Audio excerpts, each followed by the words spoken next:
అర్ధరాత్రి గుసగుసలు వీడియో కాదు ఇది. ఎందుకంటే అర్ధరాత్రి గుసగుసలు చూసి నాకు మత్తు వచ్చేసింది. ఏదైనా ఈ అర్ధరాత్రి గుసగుసలు ఒక్కటి కూడా లేదు. Almost 1 hour 1.5 hour 1 hour to 1 hour 20 minutes something ఉండింది. అర్ధరాత్రి 1 అవర్ 20 మినిట్స్ కాదు, 55 నిమిషాలు సంథింగ్ ఉండింది.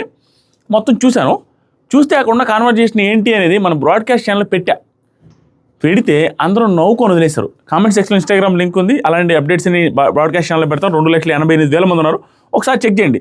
ఏమీ లేదు మా డెమాన్ పవన్ వీళ్ళందరూ కలిసి, డెమాన్ పవన్, సంజన గారు, డెమాన్ పవన్ తర్వాత సరికి వీళ్ళు హెల్ప్ చేస్తే కుక్ చేశారు, తిన్నారు, పడుకున్నారు. అంతే. ఇంకా అంతకుమించి ఏ కాన్వర్జేషన్ లేదు. ఒకే ఒక్క ఇంట్రెస్టింగ్ కాన్వర్జేషన్ మనం అనుకోవాల్సింది ఏంటంటే, నిఖిల్ అండ్ గౌరవ్ వచ్చి టాప్ 5 మనది ఉండాలరా అనేసి మాట్లాడుకుంటా ఉంటే మధ్యలో తనుజ వచ్చి ఎప్పుడైనా కూడా అయిపోతే మీ ఇద్దరు కన్వర్జేషన్ జరుగుతూనే ఉండాలా అనేస్తే వీళ్ళిద్దరు నవ్వుకొని వెళ్ళిపోయారు. అదొక్కటే కన్వర్జేషన్. అర్ధరాత్రి గుసగుసలు ఈజ్ ఓవర్, అయిపోయింది. ఇక మార్నింగ్ లేచినప్పటి నుంచి లేచింది ఎన్ని గంటలకు అనుకున్నారు తెలుసా? 1 గంటలకు లేచారు. అటు ఇటుగా 12:40 12:50 ఆ టైంకి లేచారు పిల్లకాయలు. అప్పటిదాకా పడుకో ఉన్నారు. అసలు పడుకోవడం అనేసి ఆ కంటెంట్ వేశారు. అది అప్పటి నుంచి ఇప్పటిదాకా దాంట్లో ఏమైనా కంటెంట్ జరిగిందంటే దాంట్లో కూడా ఏం కంటెంట్ జరగల. రేషన్ వచ్చేసింది, వెంటనే రేషన్ సర్దుకుంటున్నారు, అయిపోయింది. ఇప్పటిదాకా చూస్తే ఒక్క 5 నిమిషాలు మీకు చెప్పడానికి కూడా కొంచెం కంటెంట్ కూడా రాలేదంటే నా మాట నమ్మండి. అది అయిపోయింది. దానికోసమే ఇక ఏం కంటెంట్ లేదు కాబట్టి నామినేషన్ లిస్టు, నామినేషన్లు ఎవరున్నారు, నామినేషన్లు ఇష్యూలు ఏంటి, నామినేషన్లు గొడవలు ఏంటి, నామినేషన్లు ట్విస్టులు ఏంటి, దాని మీద వీడియో చేద్దామని వచ్చాడు ఉడాలగాడు. ఈ అబ్బాయి శోభన్ బాబు రింగ్ ఎక్కువైంది, హెయిర్ మనోడు ఇది ఎక్కువ ఉంచాడండి. ఇది దానివల్ల ఇట్లా మెలికలు తీసి నాకే గలీజ్ కనిపిస్తుంది. అది కట్ చేయించాలి అర్జెంటుగా. అందరూ తేడుతున్నాయి. ఏదన్నా శోభన్ బాబు రింగ్ పెట్టించావు కథలు పడుతున్నాను, ఇదేం లోడ్ అవుతుంది. నామినేషన్స్లో ఈ వారం 6 మంది ఉన్నారు. ఏంటో అసలు ఏం జరగబోతుంది అనేది అర్థం కావట్లేదు. ఈ సీజన్లో అన్ని రకాల ట్విస్టులు జరుగుతున్నాయి, కానీ ఆ ట్విస్టులు ఏమి ఇంట్రెస్టింగ్ లేవు. అవి మనం ట్విస్టులు అనుకొని ఫీల్ అవ్వాల్సింది, ఉన్న వాటిని ట్విస్టులు అని ఫీల్ అవ్వాలి. ఇక్కడ 6 మెంబర్స్ ఉంటే ఆ 6 మెంబర్స్ నార్మల్ అంటే హైప్ ఉండే కంటెస్టెంట్స్ కాదు. ఆ హైప్ ఉండే కంటెస్టెంట్స్ కాకపోవడం వల్ల ఈ వారం జరిగే పరిణామాల్ని దేవుడు కూడా గెస్ చేయలేడు, దేవుడు కూడా ప్రెడిక్ట్ చేయలేడు, ఎవ్వడు ప్రెడిక్ట్ చేయలేరు. అన్ఎక్స్పెక్టెడ్ రిజల్ట్స్, అన్ఎక్స్పెక్టెడ్ సిచ్యువేషన్స్ వచ్చే అవకాశాలు వెరీ వెరీ హై. దాని గురించి మాట్లాడదాం. ఫస్ట్ ఈ నామినేషన్స్ ఏంటంటే, ప్రోమో కూడా వచ్చింది, దాని గురించి కూడా మాట్లాడుతున్నాం. నామినేషన్ గురించి మాట్లాడుతున్నాం, ట్విస్టుల గురించి మాట్లాడుతున్నాం. నామినేషన్స్ బిగ్ బాస్ తెలుగు చరిత్రలో ఆ తమ్నేల్ పెడదాం అనుకున్నాం. ఫస్ట్ అన్నిటికీ బిగ్ బాస్ తెలుగు చరిత్రలో మొదటిసారి అని పెడతారు ఓడాలి. బిగ్ బాస్ తెలుగు చరిత్రలో మొదటిసారి సీజన్ 9లో ఎన్నిసార్లు జరిగిందంటే, బిగ్ బాస్ తెలుగు చరిత్రలో ఇది 1 ఆఫ్ ద వర్స్ట్ సీజన్ అయిపోతుందని చెప్తున్నాం ఏంటో ఇండైరెక్ట్గా అనుకుంటారేమో. బిగ్ బాస్ తెలుగు చరిత్రలో ఎప్పుడు నామినేషన్లు ఇలా జరగలేదు. ఎలా అంటే, ఒక టీవీ పెట్టి ప్లాస్మా పెట్టి దాంట్లో 5 నిమిషాలు టైం ఇచ్చి ఒక్కొక్క కంటెస్టెంట్కి ఓన్లీ 5 మినిట్స్, ఆ 5 మినిట్స్లోనే ఆ కేటగిరీ ఆ 5 నిమిషాల పీరియడ్లోనే ఇతను నామినేట్ చేయాలి, ఆ పక్క వ్యక్తి ఆర్గ్యుమెంట్స్ చేయాలి, డిఫెన్స్ చేసుకోవాలి. ఓన్లీ 5 మినిట్స్ టైం ఇచ్చాడంటే అక్కడ హౌస్లో ఉన్న 12 మంది 12, 5, 60 నిమిషాలు, ఆల్మోస్ట్ 1 అవర్లో లైవ్ నామినేషన్స్ కూడా అయిపోతాయి. 40-45 మినిట్స్లో ఎపిసోడ్ నామినేషన్స్ కూడా ఉంటాయి. ఆల్మోస్ట్ అంతా పెట్టేస్తారు. 5 నిమిషాల్లో మాట్లాడిన ప్రతి ఫుటేజ్ పెడతారు. చాలా ఇంట్రెస్టింగ్ నామినేషన్. దీన్ని ఎందుకు పెట్టుంటారని నేను అనుకుంటున్నాను. నా బుడాల్ బుర్ర ల్యాగ్ అవుతుంది అని కూడా కాదు, కొంచెం ఇంట్రెస్టింగ్గా డిఫరెంట్గా ఉండాలని పెట్టుంటారు. దాంతోపాటుగా ఓన్లీ 5 మినిట్స్ ఇవ్వడం వల్ల ఆదిరెడ్డి సోదిరెడ్డి నామినేట్ చేస్తే 5 నిమిషాలు, ఇంక లాస్ట్ 2 నిమిషాలు ఆగు నన్ను నామినేట్ చేయి, టైం అయిపోతుంది, నన్ను డిఫెండ్ చేసుకుని నా పాయింట్లు చెప్పని అది ఇది అని అనుకుంటారు. అనుకున్న తర్వాత టైం అయిపోయింది షట్ అనేసి ఇద్దరు కూర్చుంటారు కదా. కూర్చున్న తర్వాత ఆఫ్టర్ నామినేషన్స్ డిస్కషన్స్ ఎక్కువ అవుతాయి. సోదిరెడ్డి ఒకసారి ఆగరా, నేను ఇందాక నువ్వు పాయింట్ చెప్తున్న టైం అయిపోయింది కదా, ఇప్పుడు ఏం జరిగిందంటే ఆ రోజు అలా జరిగింది ఇలా జరిగింది అని కాన్వర్జేషన్స్ ఆఫ్టర్ నామినేషన్స్ ఎక్కువ పెరిగే అవకాశం కొంచెం ఇంట్రెస్టింగ్గా ఉండొచ్చు. దాంతోపాటుగా ఉన్న 5 నిమిషాలు కొంచెం క్రిస్ప్గా గట్టిగా మాట్లాడతారేమో అనుకుంటా. మెయిన్ పాయింట్లో మాట్లాడుకుంటారు. కొంచెం 5 నిమిషాలు చూడడానికి కొంచెం ఇంట్రెస్టింగ్ ఉంటుంది. మిగతా టైంలో 1 అవర్ మాట్లాడే ఫుటేజ్ కంటే ఇది కొంచెం డిఫరెంట్గా ఉంటుంది. ఇది ట్విస్ట్ నెంబర్ 1. ఆ ట్విస్ట్ ఆల్రెడీ ప్రోమోలో రివీల్ అయింది. ఇంకొక ట్విస్ట్ మనకి తెలిసింది, సోషల్ మీడియా లీక్స్ త్రూ అర్థమైంది ఏంటంటే 99% జరిగింది. ఆ 1% కొంచెం బెనిఫిట్ ఆఫ్ డౌట్ ఉంది, కానీ 99% జరిగిందంట. బిగ్ బాస్ హౌస్మేట్స్ అందరికీ హౌస్మేట్స్ అందరితో పాటు ఇమాన్యుయల్కి పెద్ద ట్విస్ట్ ఇద్దాం, ఇమాన్యుయల్కి ఏదో ఫేవర్ చేద్దామనేసి ట్రై చేశాడని టాక్. కానీ ఇమాన్యుయల్ నాకు ఆ ఫేవర్ వద్దని ఎడంకాలు బూట్ కాలుతో ఎడంకాలు లెగ్తో తన్ని పంపించేసారంట ఆ ఫేవర్ని. బిగ్ బాస్ రాగానే నామినేషన్స్లో ఈ week as per the leaks నేను చెప్తున్నాను, 99% ఫ్యాక్ట్ ఇది, ఆ 1% చెప్పలేం. యాజ్ పర్ ద లీక్స్ ఏంటంటే మోస్ట్లీ అదే రైట్ అయ్యేది కూడా అదే జరిగింది. ఇమాన్యుయల్కి బిగ్ బాస్ ఏం చెప్పాడంటే, అందరిని నిలబెట్టి ఈ వారం అందరూ నామినేట్ అవుతున్నారు, ఈవెన్ క్యాప్టెన్తో సహా నామినేట్ చేయబడుతున్నాడు, క్యాప్టెన్ కూడా నామినేట్ చేస్తున్నాను, క్యాప్టెన్ నామినేట్ చేస్తున్నానని చెప్పాడంట. క్యాప్టెన్ కూడా ఇమాన్యుయల్ కూడా నామినేషన్లో రాబోతున్నా అని చెప్తే that is good news for Emmanuel అనుకోవాలి. కానీ ఇమాన్యుయల్ పవరాస్త్రాల్లో 3వ పవర్ సంథింగ్ ఇమ్యూనిటీ పవర్ ఏదో ఉంది, ఆ ఇమ్యూనిటీ పవర్ పవరాస్త్రాల్లో 3వ పవర్గా దాన్ని యూజ్ చేసుకుంటానని బిగ్ బాస్ చెప్తే యూజ్ చేసుకుంటే అది యూజ్ చేసుకుంటానంట భయపడి. యాజ్ పర్ ద లీక్స్ ఇది కానీ నిజం అయితే, if it is right, big బాస్కే షాక్ ఇచ్చినట్టు ఇమాన్యుయల్, అండ్ ఇమాన్యుయల్ ఫ్యాన్స్కి కూడా షాక్ ఇచ్చినట్టు. ఇక దండం పెట్టాల్సింది ఇమాన్యుయల్కి. ఏంటి ఇమాన్యుయల్, నువ్వు ఆడిన ఆర్ట్ ఏంటి, నువ్వు చూపించిన పర్ఫార్మెన్స్ ఏంటి, నువ్వు ఇచ్చిన ఎంటర్టైన్మెంట్ ఏంటి, నువ్వెంది పోసుకునేది ఏంటి నాకు అర్థం కాల. నామినేషన్ చూసి వస్తే తను సేవ్ అయిపోతాడు అండ్ టాప్ 2 టాప్ 1కి వెళ్ళిన ఆశ్చర్యపోవాల్సిన అవసరం లేదు. 1% ఛాన్స్ ఉందని అనిపిస్తుంది నాకు ఇప్పటికీ. స్టిల్ హీ హాస్ ఛాన్సెస్, ఎందుకంటే భయంకరమైన పర్ఫార్మెన్స్ ఇచ్చాడు. ఆ సేఫ్ గేమ్ వదిలి ధైర్యంగా డేర్గా నామినేషన్స్ ఎదుర్కోకపోతే ఇంకా ధైర్యం డేర్ యాడ్ నుంచి ఆడతారు చెప్పు. నామినేషన్స్కి భయపడితే అట్లా అంత పర్ఫార్మెన్స్ ఇచ్చిన కంటెస్టెంట్ వరస్ట్ అండి. ఇది కానీ నిజమైతే ఎపిసోడ్ తర్వాత నా రివ్యూ ఇమాన్యుయల్ ఫ్యాన్స్ చూడద్దు, తట్టుకోలేరు. మీకు మీకు మీకు మీకు నా రక్త కన్నీరు నిజంగా చాలా బ్యాడ్. ఇది కానీ నిజమైతే ఇమాన్యుయల్ లాంటి కంటెస్టెంట్ నుంచి I didn't expect this type of భయం, ఆ బెరుకు, అది నేను ఎక్స్పెక్ట్ చేయట్లేదు. ఇది పక్కన పెడదాం, దీని గురించి మళ్ళీ మాట్లాడతా. తర్వాత నామినేషన్ ఒక్కొక్కరినే చేయాలి. సో సింగిల్ నామినేషన్ కూడా కన్సిడర్ చేశాడు బిగ్ బాస్. ఇక్కడ ఏమవుతుందంటే ఒక్కొక్కరిని చేయాలి అంటే మిగతా వాళ్ళు చేసిన పని ఏంటంటే ఆల్మోస్ట్ అందరూ ఒకటే పర్సన్ టార్గెట్ చేసి ఒకటే పర్సన్ వేశారు. నాకు అర్థం కానిది ఏంటంటే ఈ సీజను అందరూ మనం బాగున్నాం, సంబంధాలు ఉన్నాయి, రిలేషన్స్ ఉన్నాయి. ఇప్పుడు డెమాను రీతు క్లోజ్, తనూజ కళ్యాణ్ ఇమాన్యుయల్ క్లోజ్, ఇమాన్యుయల్ సంజన గారు క్లోజ్, రీతు డెమాన్ తనూజ కళ్యాణ్ అందరూ క్లోజ్. అంటే ఇదంతా బ్యాచ్గా సుమన్ శెట్టి గారు భరణి వీళ్ళు క్లోజ్. సుమన్ శెట్టి గారితో మళ్ళీ ఇమాన్యుయల్ వీళ్ళందరూ హౌస్లో వాళ్ళందరూ క్లోజ్. అక్కడ కొంచెం దూరంగా ఉండేది నిఖిల్, ఆ తర్వాత వచ్చేసరికి మన గౌరవ్, వీళ్ళిద్దరు దూరంగా ఉంటారు. దివ్య గారు కూడా వీళ్ళకి క్లోజ్, భరణి గారికి వీళ్ళకి క్లోజ్. కానీ భరణి గారికి ఇప్పుడు అగెనిస్ట్ అయింది. భరణి గారే దివ్య గారిని నామినేట్ చేస్తారంట. That is the twist of the week off the night. ఎందుకంటే భరణి గారే దివ్య గారిని నామినేట్ చేస్తారంట. హీఈస్ ఇంప్రూవింగ్ అనుకుంటున్నా. ఎందుకంటే తనకు అర్థమైపోయింది ఏదో తేడా కొడుతున్నా నేను లాస్ట్లో నిలబడ్డాను అంటే ఎక్కడ తేడా కొట్టిందంటే ఆయనకి 2 పాసిబిలిటీస్ ఉన్నాయి. నెంబర్ 1 పాసిబిలిటీ ఆయన ఆలోచించుకొని ఉండేది. హౌస్లోకి వచ్చే ముందు తనూజ గారికి నేను అన్నీ చెప్తాను నామినేషన్లో ఏం జరిగింది కూడా. హౌస్లోకి వచ్చే ముందు తనూజ గారికి హ్యూజ్ ఫాలోయింగ్ ఉండే, శ్రీజాకి హ్యూజ్ ఫాలోయింగ్ ఉండే. కానీ భరణి గారికి ఓటింగ్ పెడితే భరణి గారికి శ్రీజ కంటే ఎక్కువ ఓట్లు వచ్చాయి అంటే తనూజ గారి ఫ్యాన్స్ హెల్ప్ చేసి ఉంటారని ఈజీ గెస్ట్ చేయొచ్చు. అంత గెస్ట్ చేసి అంత ఇదైన అమ్మాయి తనూజ గారే నామినేట్ చేశారు, తనూజ గారే నెగిటివ్స్ మాట్లాడేసి నీ పాయింట్లు చెప్పారు నామినేషన్లు అన్నప్పుడు సపోర్ట్ చేసిన ఫ్యాన్స్ నాకు సపోర్ట్ ఇవ్వలేదు కాబట్టి నేను లాస్ట్ 2లో నిలబడ్డానంటే సిచ్యువేషన్ ఎలా ఉందో అర్థం చేసుకోండి. అండ్ దివ్య గారితో క్లోజ్గా ఉండడం మళ్ళీ నచ్చలేదేమో. అండ్ దట్టు దివ్య గారు ఫుల్ నెగిటివ్ అయ్యారు, నాకు సార్ కూడా ఎక్స్పోజ్ చేశారు అనే పాయింట్ వచ్చినప్పుడు దివ్య గారిని హై టైమ్ టు నామినేట్ దివ్య గారు అని ఫిక్స్ అయిపోయాడు అనుకుంటా. దివ్య గారిని నామినేట్ చేశాడు.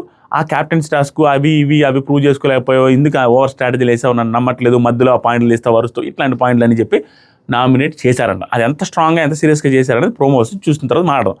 ఇదొకటి. నెక్స్ట్ వచ్చరికి ఫస్ట్ ఒక్కొక్కరు చూడండి ఎలాంటి రీజన్స్ చెప్పరు. ఇప్పుడు యాజ్ పర్ ద ప్రోమో కానీ నాకు వచ్చిన అప్డేట్స్ ప్రకారం ఫైట్స్ ఎలాంటివి ఉన్నాయంటే బిగ్గెస్ట్ స్మాల్ ఫైట్స్ ఉన్నాయంట. చాలా పెద్ద స్మాల్ ఫైట్స్. ఎంత స్మాల్ ఫైట్స్ అంటే అంత స్మాల్ ఫైట్స్. ఊరికి నామకే వస్తే మాట్లాడు అదే కావాలి మాకు అనేసి నార్మల్గా మాట్లాడుకున్నారు తప్పించి ఏమీ లేదంట. దాంట్లో ట్విస్టులు చెప్తూ ఉండండి. బిగ్ బాస్ ఈ వారం అంచనాలను తలకిందులు చేస్తే నామినేషన్స్ మీరు ఒకరిని చేయాలా, ఆ ఒకరు కూడా 5 నిమిషాల్లో నామినేట్ చేయాలా అనేసి అన్నాడు ఇమాన్యుయల్. ఫస్ట్ భరణి గారిని నామినేట్ చేశాడు. భరణి గారిని నామినేట్ చేస్తూ పాయింట్ ఏం చెప్పాడంటే, అన్నా నువ్వు నేనేంటో చూపిస్తానని వచ్చావు, ఇది కరెక్ట్ పాయింటే, కరెక్ట్ నామినేషనే. ఇంక ఇమాన్యుయల్ అంతకుమించి ఏం చేస్తాడు చెప్పండి. ఇమాన్యుయల్కి ఊరితో ఇష్టం, అందరితో బాగుంటాడు, అందరూ ఇతనితో బాగుంటున్నారు, గౌరవం చేయగలడు.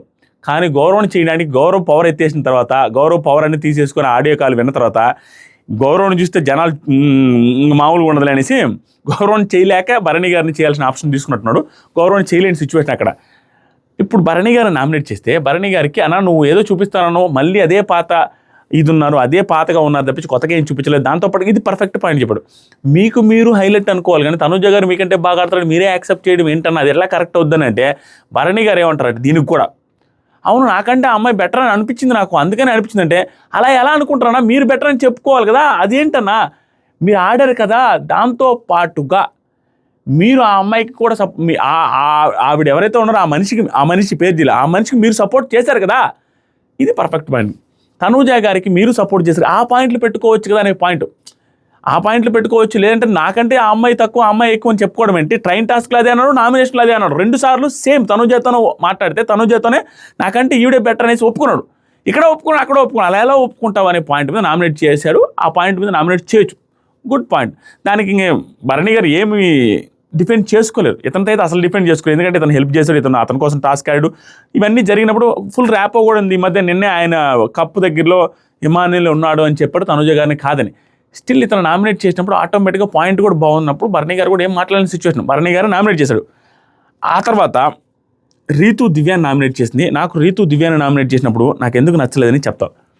పాయింట్స్ ఎపిసోడ్ చూసి జడ్జ్ చేద్దాం. స్టిల్ ఇక్కడ ఎందుకు నచ్చలేదంటే ఇంటర్నల్గా ఈ ప్రైమరీగా నాకు నచ్చలేదు. ఎందుకంటే కొన్ని వారాల క్రితం దివ్య గారు ఏ మాటకి ఆ మాట, దివ్య గారు నేను నెగిటివ్ అవ్వచ్చు, బట్ ఆ పాయింట్లే కదా. దివ్య గారు ఒక 3-4 వారాల క్రితం వాటర్ పూల్ టాస్క్లో ప్రాణాలు పెట్టి కళ్యాణ్తో పోటీపడి రీతు చౌదరి కోసం కళ్యాణ్తో పోటీపడి కళ్యాణ్ 4 జగ్గులు వేస్తే ఈవిడ 2-3 జగ్గులు వేస్తే నాన్ స్టాప్గా ఆవిడ హైట్కి అన్నిసార్లు వంగి నీళ్ళు పోయడం ఇదంతా ఇంపాసిబుల్, చాలా కష్టం. ఆవిడ కోసం రీతు కోసం చేస్తే రీతు లాస్ట్ వీక్ కాకుండా ఫస్ట్ వైల్డ్ కార్డ్స్ వచ్చారు చూసారు, ఆ వీక్ ఏం చేసిందో తెలుసు. ఆ వీక్ ఏం చేసింది తెలుసా? నామినేట్ చేస్తే దివ్యని ఎలా నామినేట్ చేసింది అంటే మాధురి గారు చెప్పిన మాట విని నామినేట్ చేశారు. ఏ పాట విని తెలుసా? ఈరోజు నాకు ఫుడ్ లేట్ అయింది అని చెప్పి రీజన్తో. ఆ మాటకి అమ్మాయి బాధపడింది. కానీ నీకు ఇంత సపోర్ట్ చేశాను, టాస్క్లో హెల్ప్ చేశాను, కానీ నన్ను ఎలా నామినేట్ చేస్తావు అనే మాట దివ్య నోట్లో నుంచి చాలా, దట్ ఈజ్ సూపర్ అనిపించింది ఆ రోజు. సేమ్ మళ్ళీ కూడా ఈరోజు కూడా ఆ అమ్మాయినే దివ్యాని నామినేట్ చేస్తా ఉంటే ఏంటి రిపీటెడ్గా దివ్య అంటుంది. ఆ దివ్య ఏమో ఇవిడికి హెల్ప్ చేసే ఉంది, బాగానే ఉంది. దాంతోపాటుగా దివ్య ఇక్కడ కూడా హెల్ప్ చేసింది, ట్రైన్ టాస్క్లో కూడా ఇండైరెక్ట్లీ హెల్ప్ చేసినట్టే. దివ్య రీతుని తీయకుండా తనుజాన్ని తీసిందంటే ఇండైరెక్ట్లీ హెల్ప్ జరిగినట్టే. స్టిల్ ఆవిడని నామినేట్ చేస్తూ ఉండడం నాకైతే రీజన్స్ కూడా సోగా అనిపించాయి. కాబట్టి నాకు ప్రస్తుతానికి అయితే నచ్చలే. ఎపిసోడ్ చూసిన తర్వాత ఇంకా గట్టిగా చెప్తాను. ఇప్పుడు ఆవిడ చెప్పిన రీజన్స్ కూడా ఎందుకు నచ్చలేదు చెప్తానండి. రీతు గారు, నువ్వు ఒక 2-3తో గ్యాంగప్లా ఉంటున్నావు, నువ్వు చెప్పింది చేయాలి అన్నట్టు బాణాలు వదులుతున్నావు. ఇది ఇక్కడ అంత గ్యాంగప్గా ఉండి వాళ్ళు ఈవిడ చెప్తే వినేవాళ్ళు నాకైతే ఎవరు తగలట. భరణి గారు కూడా అంత ఈజీగా ఈవిడ చెప్పిందల్లా ఏమైనట్లా. ఆ తర్వాత మర్చిపోయిన భరణి గారు ఒక్కరే వింటున్నారు. ఎందుకంటే ఆ టాస్క్లో టెడ్డీ బీర్ టాస్క్లో తోసేసేయండి, ఏం కాదు, ఎవరైనా తోసేయండి అంటే డైరెక్ట్గా తనుజాను తోసేసిండు. అది వింటున్నాడు. అది గ్యాంగ్ అప్ అయి నువ్వు చెప్పిందే చేయాలి అన్నట్టుగా నేను చెప్పిందే చేయమని చెప్పడం, జస్ట్ సజెషన్ లాగా ఇస్తున్నారు ఆవిడ. అది అంత కరెక్ట్ పాయింట్ కూడా కాదు. చెప్పింది చేయమని ఎక్కడ చెప్పట్లా, కరెక్ట్ పాయింట్. చెప్పింది చేయమని చెప్పింది. నిన్న టాస్క్లో గౌరవ్కి చెప్పింది, డెమాన్కి చెప్పింది, వీళ్ళకి చెప్పింది అంటే చెప్పింది చేయమని కూడా కాదు, అది సలహాలు ఇచ్చింది, సజెషన్స్ ఇచ్చింది. ఆ సజెషన్ కూడా ఎలా అంటే ఆవిడకి ఉపయోగపడేటట్టుగా, ఆవిడ ఆట ప్రకారం వీళ్ళు కానీ వాళ్ళని తీసేసి వీళ్ళని తీసేసి వీడికి బెనిఫిట్ అవుతున్నట్టు మాట్లాడింది. కానీ ఈవిడ చెప్పినట్టుగా గ్యాంగ్ అప్ అయ్యి వాళ్ళని ఇదే చేయండి అదే చేయండి అని అన్నట్టు నాకైతే అనిపిలా. ఒక భరణి గారితోనే ఉన్నారు. తర్వాత సరికి రీతు, ఇది మేబీ దీని రిలేటెడ్గానే ఉండొచ్చు. ఆ క్యాప్టెన్సీ టాస్క్లో ఏదైతే ఉందో ఆ క్యాప్టెన్సీ టాస్క్లో సుమన్ శెట్టి, ఇమాన్యుల్ వీళ్ళు ముగ్గురు కలిసి ఆడినప్పుడు ఈవిడ వాళ్ళని నడిపిస్తున్నట్టుగా కొన్ని సజెషన్స్ కూడా ఇచ్చింది. దాని రిలేటెడ్ అని ఉంటే అది ఉండొచ్చు. ఎపిసోడ్ చూస్తే అర్థమవుద్ది. తర్వాత రీతు, ట్రైన్ ఎక్కేటప్పుడు కూడా ఆగు, చెయ్యి ఎక్కువ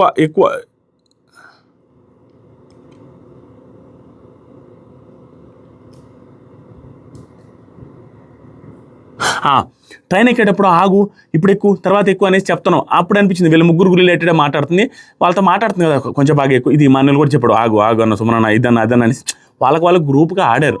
అదేం పెద్ద విషయం కాదు కదా. సేమ్ ఇక్కడ కూడా రీతు చౌదరి ఈ మాట ఎందుకు ఎత్తకూడదంటే, గ్రూప్గా ఎక్కువ దిగు అని చెప్పిన దానికే ఫీల్ అవుతుంటే ఈవిడ డైరెక్ట్గా ఈవిడ ఆటలో నుంచి ఈవిడ తప్పుకోవడానికి ఒక డీల్ పెట్టుకొని, చెత్త డీల్ ఒకటి పెట్టుకొని, ఆ డీల్ పెట్టుకోవడమే తప్పు అంటే, ఆ డీల్ పెట్టుకున్న ఆవిడ ఏ డీలు, నిన్ను ఫర్దర్గా వీక్లో సేవ్ చేస్తాను అంటే ఈ వీక్ నాకు నేనుగా క్యాప్టెన్సీలో నుంచి నీకు సపోర్ట్ చేస్తాను, కానీ నేను మాత్రం క్యాప్టెన్సీలో గెలవడం అనే ఆ డీల్ పెట్టుకున్న ఈవిడ అవతల వాళ్ళు ఎక్కువ దిగు అనే దాని గురించి మాట్లాడొచ్చా? ఎందుకంటే అక్కడ ఇమాన్యుల్ చెప్పారు, అందరూ అలానే చేశారు. ఇప్పుడు ఇంకా సార్ దారుణంగా నేను ఓడిపోతానని డీలే పెట్టుకున్నాను అంటే అది వరస్ట్. ఆవిడ నోట్లో నుంచి ఈ పాయింట్లు రావడం నాకు అస్సలు నచ్చల. ఎపిసోడ్లో చెప్తా గట్టిగా, అన్ని పాయింట్లే, ఫ్యాక్ట్స్ ఇవన్నీ. నేను అబద్ధాలు చెప్పింది ఏమీ లేదు, నేను కాయించుకుని చెప్పడానికి ఏమి లేదు, అక్కడ జరిగినాయి కదా. తర్వాత సరికి దివ్య ఏమన్నదంటే, నీ ప్రాబ్లం ఏంటి, వాళ్ళు వింటున్నారంటే ఏంటి, వాళ్ళు వింటున్నారంటే నీ ప్రాబ్లం ఏంటి అనేసి మాట్లాడింది. వాళ్ళు అంటే ఇప్పుడు వాళ్ళు వింటున్నప్పుడు నీ ప్రాబ్లం ఏంటి, వాళ్ళు వింటున్నారు నీ ప్రాబ్లం అంటే ప్రాబ్లం లేకుండా ఎలా ఉంటుంది? ఇది ఇలాజికల్. ఎందుకంటే వాళ్ళు వింటున్నారంటే గ్రూప్గా ఆడుతున్నారు, మాకు ఎఫెక్ట్ అవుతుంది అనే పాయింట్ ఆడ. దాంతోపాటు లీడర్ బోర్డు ఈవిడ మాట తీరు, ఈవిడ ఆట నువ్వు ఎంత ఆడావు నువ్వు అంత ఆడావు అని వచ్చినట్టుంది. లీడర్ బోర్డు ఆటలో నీ వల్ల డెమాన్ పవన్కి దెబ్బతింది, డెమాన్ పవన్ బాగా ఆడుతానంటే నేను ఒక్క దాంట్లో ఇది పెద్ద వ్యాలిడ్ కాదని, ఎందుకంటే నిజంగానే ఆవిడ వల్లే డెమాన్ పవన్ ఓడిపోయాడు, కానీ అదొక్క టాస్క్లోనే ఓడిపోయారు. కానీ మిగతా టాస్క్లో ఆ అమ్మాయి కూడా చాలా బాగా ఆడింది. స్టిల్ ఈవిడ చెప్పిన పాయింట్ ఓకే, బట్ బాగా ఆడింది. ఈవిడ చెప్పిన పాయింట్ అంటే లాస్ట్లో ఆ గాజులు పిరమిడ్ లా కట్టి లాక్కుంటూ వచ్చేటప్పుడు ఆవిడ వల్ల పడిపించిస్తే దాన్ని మాట్లాడుతుంది అమ్మాయి. ఆ తర్వాత వచ్చేసరికి ఇప్పుడు కళ్యాణ్ నిఖిల్ నామినేట్ చేశాడు. నిఖిల్ నామినేట్ చేసింది నాకైతే నచ్చలేదు. ఎపిసోడ్లో గట్టిగా మాట్లాడదు. కళ్యాణ్ ఫ్యాన్స్ చాలామంది నాకు వీడియోస్ రీల్స్ పంపిస్తూనే ఉన్నారు. ఏమని అన్నా అదేంటన్నా నాకు అర్థం కాలే, వాంటెడ్గా రైవలరీ పెట్టుకోమంటావా? వాంటెడ్గా రైవలరీ నేను ఎక్కడైనా వాంటెడ్గా రైవలరీ పెట్టుకో అని అన్నానా? వాంటెడ్గా ఎందుకు రైవలరీ పెట్టుకోమని అంట? వాంటెడ్గా రైవలరీ పెట్టుకునేంత మనిషి కాదన్నా, ప్యూరెస్ట్ పర్సన్ అది ఇది అన్న. ప్యూరెస్ట్ పర్సన్ లాగా నాకు అనిపిస్తుంది. నాది ఇది ఏంటంటే రైవలరీ పెట్టుకోమని కాదు, తనకి పాయింట్స్ నేను మీరు అర్ధరాత్రి 24/7 చూస్తారా లేదు, నేను ఎవ్రీ మినిట్ చూస్తాను. నాకు తెలుసు నేనేం మాట్లాడతానో, నాకు సెన్సెస్లో ఉండే మాట్లాడతా. కళ్యాణే మీరు సేఫ్ గేమ్ ఆడారని క్లియర్గా చెప్పాడు. కళ్యాణే నామినేట్ చేయడానికి ఒక 2-3 వారాల క్రితం ప్రయత్నం చేశాడు.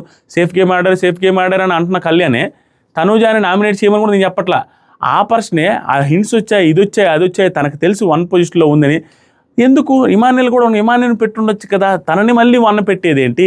ఇక్కడ చూస్తేనేమో నామినేషన్ చేయమంటే దివ్యాకి నామినేట్ చేయకుండా, ఎవరికి నామినేట్ చేయకుండా డైరెక్ట్గా వెళ్ళి నిఖిల్కి నామినేట్ చేస్తే ఏంటి? ఛాన్స్ వచ్చిన ఎప్పుడు ప్రూవ్ చేసుకోకపోవడం ఎట్లా? నామినేషన్లో నిన్న అన్న వాళ్ళని నామినేట్ చేయాలి కదా, దాంట్లో మంచితనం ఏంటి నాకు అర్థం కాదు. దాంట్లో మీరు భుజాలు ఎత్తి సంకలు గుర్తుకొని హైలైట్ అవ్వడం చెప్పడానికి ఏముందంటున్నా? ఎవరి వల్ల అయితే నీకు గట్టి నష్టం జరిగిందో ఆ నష్టం జరిగిన వ్యక్తిని కదా నామినేట్ చేయాలి. ఆ నష్టం జరిగిన వ్యక్తితో కదా కాన్ఫ్రంటేషన్ చేయాలి. చేయకపోతే మంచోడని చెప్పుకుంటే అట్లా మంచోడే కాదంట్లా, బట్ ఎక్కడ తన స్టాండ్ తీసుకోవాలి కదా, తను నిలదొక్కుని గట్టిగా మాట్లాడాలి కదా అనేది నా పాయింట్. చూస్తా నిఖిల్కి ఎంత మాత్రం పాయింట్లు చెప్పాడు, దాన్ని బట్టి జడ్జ్ చేస్తా. సరే ఏ సైడ్ ఏమో వేసాడు, నిఖిల్కి పాయింట్లు చెప్తే నిఖిల్ ఏమంటున్నాడు, బాగా ఆడట్లేదు నువ్వు అన్న, నీ కెపాసిటీ తగ్గట్టు ఆడట్లేదని వేసినట్టున్నాడు.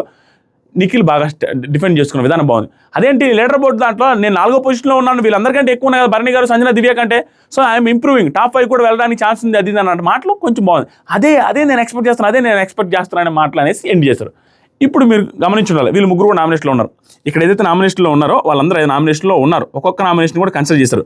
ప్రస్తుతానికి ఎవరెవరికి ఎన్ని ఓట్లు పడ్డాయి, ఎవరెవరు నామినేట్ చేశారో చెప్పిన తర్వాత బిగ్గెస్ట్ ట్విస్ట్ ఏంటో చెప్తా. బిగ్గెస్ట్ ట్విస్ట్ కాదు, దీనివల్ల జరగబోయేది ట్విస్ట్ అన్ని ఆల్రెడీ చెప్పేశారు. ఫస్ట్ వచ్చేసరికి గౌరవ్ 4 నామినేట్ చేశారు. 4 మెంబర్స్ గౌరవ్ నామినేట్ చేశారు. సంజన గారు, డెమాన్, దివ్య అండ్ తనూజ గారు. తనూజ గారు కూడా ఇది నైట్ మాట్లాడతా. తనూజ గారిది స్ట్రాటజీ అంటదేను. అదేంద్రా తనూజకు కూడా గొడవలోనే దివ్యాన్ని నామినేట్ చేయలేదు, దానికి దీనికి ఏంట్రా డిఫరెన్స్ అనేసి మీరు అనుకోవచ్చు. తనూజ నెంబర్ 1 పొజిషన్లో ఉంది. అన్ని లీక్స్ వచ్చేసిన తర్వాత రిస్క్ తీసుకోవాల్సిన అవసరం లేదు. Because of over hints season ఎత్తిపోయింది. బికాజ్ ఆఫ్ ఓవర్ హింట్స్ అందరూ సేఫ్గా ఓవర్ స్ట్రాటజీస్తో ఆడుతున్నారు తనూజతో సహా. తప్పదు, ఆవిడ కూడా దివ్యాన్ని నామినేట్ చేయాలి నా లెక్కలో. బట్ ఆవిడ దివ్యాన్ని నామినేట్ చేయకపోతే ఆవిడకి పోయేది ఏమీ లేదు. కబడ్డీలో టాప్లో ఉండి లీడింగ్లో ఉన్న వాళ్ళు టైం వేస్టే చేస్తారు. అనవసరమైన రిస్క్ తీసుకోవాల్సిన అవసరం లేదు, తనకు లైమ్ లైట్లకు ఇవ్వాల్సిన అవసరం లేదు. అది ఓవర్ స్ట్రాటజికల్ గేమ్ కూడా ఆడింది. నన్ను అన్నది నామినేట్ చేయకుండా వదిలేస్తే అయిపోద్ది, హైప్ చేయడం ఎందుకు అనే పాయింట్ ఆవిడ ఎలా ఆల్రెడీ ఎక్స్పోజ్ అయిన తర్వాత ఇంకేందుకు మనం ఇవ్వడం అనేసి నామినేటే చేయాల. ఇదే పాయింట్ ఆవిడ తన ఆయేష దగ్గర కూడా చేసింది. Same repeated strategy. ఆయేష దగ్గర కూడా ఆవిడ ఏం చేస్తుందో, ఆవిడ నన్ను అని నేడుస్తున్నాను, ఆవిడే ఏడుస్తుంది, ఆవిడ నన్ను అన్న అలిగినవాడిని ఆవిడే అలుగుతుంది, ఆవిడ నన్ను అన్నది అరుస్తున్నామని ఆవిడే అరుస్తుంది. ఇంకా అలాంటి వాళ్ళకి నేను ఏం నామినేట్ చేయమంటావు, ఆవిడకి తెలిసిపోతుంది కదా, అందరికి జనాలు కూడా చూస్తుంటారు కదా అనేసి ఒక రోజు కిచెన్ దగ్గర మాట్లాడతారు. సేమ్ ఇది చేసింది దివ్య దగ్గర. నేను ఎందుకు దీన్ని ఎక్కువ తప్పు పట్టలేకపోతున్నానంటే, ఆవిడ 1లో ఉందయ్యా, ఆవిడకి కళ్యాణ్ 2లో ఉన్నాడు. కళ్యాణ్ మెరుగవ్వాలి సిచ్యువేషన్, ఆ పొజిషన్ తనది సిచ్యువేషన్ మెరుగవ్వాల్సిన అవసరం లేదు. తనకు తెలిసిపోయింది, త్రూ లీక్స్ అన్నీ అర్థమైపోతుంది. తను ఇలాగే ఆడినే అయిపోద్ది అనుకొని అందుకని సేఫ్ గేమ్ ఆడుతుంది. దానికి ఎవడేం చేస్తారు, మీరు ఆవిడని గెలుక్కొని ఆవిడని గెలికి ఆవిడ నుంచి బయటకు కంటెంట్ లాగడానికి ట్రై చేయాలి ఏదో ఒక రకంగా. అప్పుడు ఏమన్నా ఆవిడ బయటపడి ఆవిడేమో నెగిటివ్ అవ్వచ్చు, మీరు పైకి రావచ్చు, ఇవన్నీ జరుగుతాయి. కానీ ఎవరి పాటికి వాళ్ళు ఉంటే ఆవిడ పొజిషన్ అలాగే ఉంటుంది. ఎందుకు మారద్ది? విన్నర్ పొజిషన్ మారాలంటే రన్నర్ 3rd పొజిషన్ 4th పొజిషన్లో ఉన్నాడు, ఆవిడ పుల్ చేయడానికి ట్రై చేయాలి. లేదా ఆవిడ పక్కన ఉండే వాళ్ళైనా పుల్ చేసి గట్టిగా మాట్లాడి ఈతన రేంజ్ పెంచుకుంటూ పోవాలి. లేకుంటే వర్కౌట్ కాదు. అయినా కూడా ఈ నామినేషన్ రీజన్స్ ఎంతవరకు జరిగింది, ఏం జరిగింది అనేది ఎపిసోడ్ చూసిన తర్వాత కూడా మాట్లాడడం. వీళ్ళు చూడండి, నాకు నచ్చనిది ఏంటంటే అందరి మీద రీజన్స్ ఉన్నాయి మామ, అందరూ తెలుగు రాదు అనే పాయింట్తో తన పాయింట్లు పెద్దగా డిస్కషన్లో టాస్కులు బాగానే ఆడుతున్నాడు, గౌరవం మంచిగానే ఉంటున్నాడు. స్టిల్ గౌరవనే నామినేట్ చేసిన విధానం ఈ సేఫెస్ట్ గేమ్. అందరూ గౌరవంతో ఇష్యూలు ఏమీ లేదు. గౌరవ్ ఇతని మాట వీళ్ళ మాట వింటలేదు, తెలుగు మాట్లాడలేకపోతున్నాం, ఇతనికి ఎక్స్ప్లెయిన్ చేయలేకపోతున్నాం అనే పాయింట్లు తప్పించి గౌరవాన్ని ఎందుకు ఇంతమంది నామినేట్ చేయాల్సినంత ఏం చేస్తున్నాడు? Safest game. ఆ తర్వాత రీతుకి సంజన గారికి ఒక్కొక్క ఓటు వచ్చింది కాబట్టి వాళ్ళిద్దరూ సేవ్ అయిపోయి వాళ్ళిద్దరూ నామినేషన్లో ఉన్నారు వాళ్ళిద్దరు కూడా. తర్వాత సరికి ఇంకా సంజన గారిని గౌరవ్ నామినేట్ చేశాడు చూశారు. ఆ తర్వాత సరికి నిఖిల్ తన నామినేషన్ రీతు, ఆ రీతుని డేట్ నామినేట్ చేసిన దానికి రిలేషన్ ఏంటంటే తనకు చంపేసింది చూసారా, టీం మెంబర్ అని నన్నే చంపేసావు అనే పాయింట్లోనో, లేకపోతే నువ్వు నేను కనుక్కున్నాననేసి సండేనే ఏదో ఒకటి ఇస్తారు ఆవిడకి, ఇది ఎగ్జిట్లో పెడతారు. ఎగ్జిట్లో పెట్టడానికి నా టీం మెంబర్స్ అయి ఉన్న మమ్మల్ని చంపేశాడు, అది మమ్మల్ని అవుట్ ఆఫ్ టాస్క్ చేశాడు అనే పాయింట్ చెప్పిన దాని మీద నామినేట్ చేసినట్లు. అలా ఎలా చెప్తావు, నేను కనుక్కున్న బట్టి ఏదో నాకు డౌట్ వచ్చింది, నిజమే కదా, రెబల్ రూమే కదా అనే పాయింట్తో నామినేట్ చేశాడు. తర్వాత భరణి గారు బిగ్గెస్ట్ థింగ్ దివ్య గారు నామినేట్ చేస్తారు. అండ్ రీతు దివ్య గారు నామినేట్ చేస్తే మీరు చూస్తారు, భరణి గారు దివ్య గారు నామినేట్ చేస్తారు. ఆ తర్వాత వచ్చేసరికి నిఖిల్ వచ్చేసరికి కళ్యాణ్ నామినేట్ చేశాడు, సుమన్ శెట్టి అన్న కూడా నామినేట్ చేస్తాడు. ఇలా నామినేషన్స్లో ఒక్కొక్కరు ఎవరెవరు నామినేట్ చేశారు, కొంతమంది నామినేషన్స్. దాంతోపాటుగా తనుజ గారు మన గౌరవ్ నామినేట్ చేస్తాడు. ఇలా నామినేషన్స్ ఒక్కొక్కరిని నామినేట్ చేసుకుంటూ వెళ్ళారు. అయిపోయిన తర్వాత నామినేషన్స్లో ఉన్న వాళ్ళ లిస్ట్ చూస్తే షాక్ అవ్వాల్సి వస్తుంది. షాక్. ఒకటి సంజన గారు, దివ్య, గౌరవ్, కళ్యాణ్, డెమాన్ పవన్, రీతు, వీళ్ళు 6 మంది నామినేషన్లో ఉన్నారు. ఈ 6 మంది నామినేషన్లో ఉన్నారు. టాప్ 2 ఎవరైతే ఉన్నారో కళ్యాణ్, తనుజ, తర్వాత ఉన్న మన సుమన్ శెట్టి, వీళ్ళు నామినేషన్ లేరు. టాప్ మెయిన్ క్యాండిడేట్స్ ఎవరైతే ఉన్నారో ఆ మెయిన్ క్యాండిడేట్స్ నామినేషన్స్లో లేరు. ఎమాన్యుల్ కూడా ఛాన్స్ వచ్చినా నామినేట్ చేసుకోమని అడిగినా ఆ నామినేషన్లో నుంచి బయటపడడానికి మళ్ళీ పవర్ వాడాడు అనేసి అంటున్నారు. సో టాప్ 3-4 ఎవరైతే ఉన్నారో 4 టాప్లో ఉండే ఎక్కువ ఓటింగ్ ఉన్న వాళ్ళు ఎవరు నామినేషన్ లేరు. చూసుకోండి ఎలా జరగబోతుంది అనేది ఈ వారం. ఇలా టాప్ పర్సన్స్ నామినేషన్లో లేకపోతే తనుజాకి అండ్ కళ్యాణ్ ఫ్యాన్స్కి పండగని ఎందుకు పెట్టానంటే వాళ్ళ ఇష్టం వచ్చిన వ్యక్తిని ఎలిమినేట్ చేసుకోగలరు. వాళ్ళు ఎవరిని ఇంటికి పంపించాలంటే నిర్దాక్షిణ్యంగా కోత కోసి ఇంటికి పంపించగలరు. అంత ఇంపాక్ట్ క్రియేట్ చేయొచ్చు. అందుకనే వాళ్ళ ఫ్యాన్స్కి పండగ అనేది. ఎందుకంటే వాళ్ళ నామినేషన్లో లేరయ్యా. వాళ్ళ నామినేషన్ లేనప్పుడు వీళ్ళు ఎవరికి వేసినా కూడా క్రాస్ ఓటింగ్ జరిగి ఎట్టంటే పోద్ది. ఇప్పుడు ఎగ్జాంపుల్కి వాళ్ళ ఫ్యాన్స్ వీళ్ళ ఫ్యాన్స్ వాళ్ళకి వేసినప్పుడు ఆటోమేటిక్గా ఒకరిని పంపించాలన్నప్పుడు ఆటోమేటిక్గా వేస్తారు. అదే జరుగుతుంది సోషల్ మీడియాలో discussion already. Divya is in danger zone. Divya fans ఎవరైనా ఉంటే అలర్ట్ అయ్యి ఈరోజు నైట్ నుంచి ఓట్లు వేసుకోండి, లేకపోతే తను సేవ్ అవ్వడం impossible, almost most difficult. Maybe ఆవిడ పర్ఫార్మెన్స్ బాగుండి బీభత్సంగా పర్ఫామ్ చేసి వీళ్ళతో కానీ ర్యాప్ మళ్ళీ స్టార్ట్ అయితే, తనుజతో కళ్యాణ్తో వీళ్ళతో మళ్ళీ స్టార్ట్ అయితే తప్ప, లేకపోతే she is in danger zone. ఎందుకంటే వాళ్ళ కంటెస్టెంట్స్ లేరు. వాళ్ళ కంటెస్టెంట్స్ ఇద్దరికి లాస్ట్ వీక్ అన్యాయం చేసింది అనేది క్లియర్లీ విట్నెస్ అయింది, క్లియర్లీ కనపడింది. కాబట్టి నాకు సార్ కూడా ఎక్స్పోజ్ చేశారు కాబట్టి దాని ఎఫెక్ట్ ఉండే అవకాశం ఉంది. హైయెస్ట్ ఓట్లు పడే టాప్ కంటెస్టెంట్స్ నామినేషన్ లేకపోతే క్రాస్ ఓటింగ్ జరిగి ఎవరంటే వాళ్ళు వెళ్ళిపోతారు, నామినేషన్లో నుంచి ఎలిమినేట్ అవుతారు. చూసుకోండి మీరు కళ్యాణ్ ఫ్యాన్స్, తనుజ ఫ్యాన్స్ ఎవరిని పంపించాలనుకుంటారో, ఎవరికి నామినేషన్లో ఉన్న వాళ్ళలో ఓట్లు వేస్తారనేది కూడా కింద కామెంట్ చేయండి. అది మా నామినేషన్ లిస్ట్, అది ట్విస్టులు అవి అలా జరగబోతుంది. మీరు చెప్పండి, నిజంగా కళ్యాణ్ దివ్యాన్ని నామినేట్ చేయకపోవడం మీకు నచ్చిందా లేదా? తనుజ గారు దివ్యాన్ని నామినేట్ చేయకపోవడం నచ్చిందా లేదా? ఇది చెప్పాలి. నాకైతే తనుజ దివ్యాన్ని నామినేట్ చేయకపోవడం పెద్ద పాయింట్ ఏం కాదు. ఓకే చేస్తుంటే బాగుండంట, ఎందుకంటే ఆ టాప్లో ఉంది, రిస్క్ తీసుకోదు. ఎవరిని గెలకడం ఎందుకో, నార్మల్గా సేఫ్ గేమ్ ఆడుకుంటూ వెళ్ళిపోతున్నాం సింపుల్గా, స్మార్ట్, దాన్ని ఏం తప్పట్లేదు నేను. కానీ కళ్యాణ్ పాయింట్స్ ముందు పెట్టుకుంటూ వెళ్తే కళ్యాణ్ పొజిషన్ చేంజ్ అవ్వాలంటే కొంచెం రిస్క్ తీసుకోకపోతే నేను దాన్ని తప్పని వరస్ట్ అని కూడా అనలేను. తీసుకుంటే పైకి వస్తాడు, లేకపోతే ఇంకంతే. సేమ్ పొజిషను విన్నర్ వచ్చేసరికి తనుజ అవుతారు, second position, third position Emmanuel వీళ్ళు వస్తారు. ఇమాన్యుల్ ఇంక ఇలాగే నామినేషన్లో పోతే ఆ పొజిషన్ కూడా రావడం కష్టం అనిపిస్తుంది నాకు. మీరు చూడండి, డెమాన్ పవన్ ఎవరో ఒకరు వస్తారు ఆ పొజిషన్కి. మీరు ఉన్న ఫ్యాక్ట్సే చెప్తున్నాడు, ఏమీ లేదు. Thank you so much, love you. కొత్తగా ఎవరు చూస్తున్నారో మామ సబ్స్క్రైబ్ చేయండి, వీడియో నచ్చితే లైక్ చేయండి. ఇన్స్టాగ్రామ్లో రీల్ చేస్తున్నా, ఒకసారి చూడండి మామ. ఇన్స్టాగ్రామ్ లింక్ కామెంట్ సెక్షన్లో ఇచ్చిన.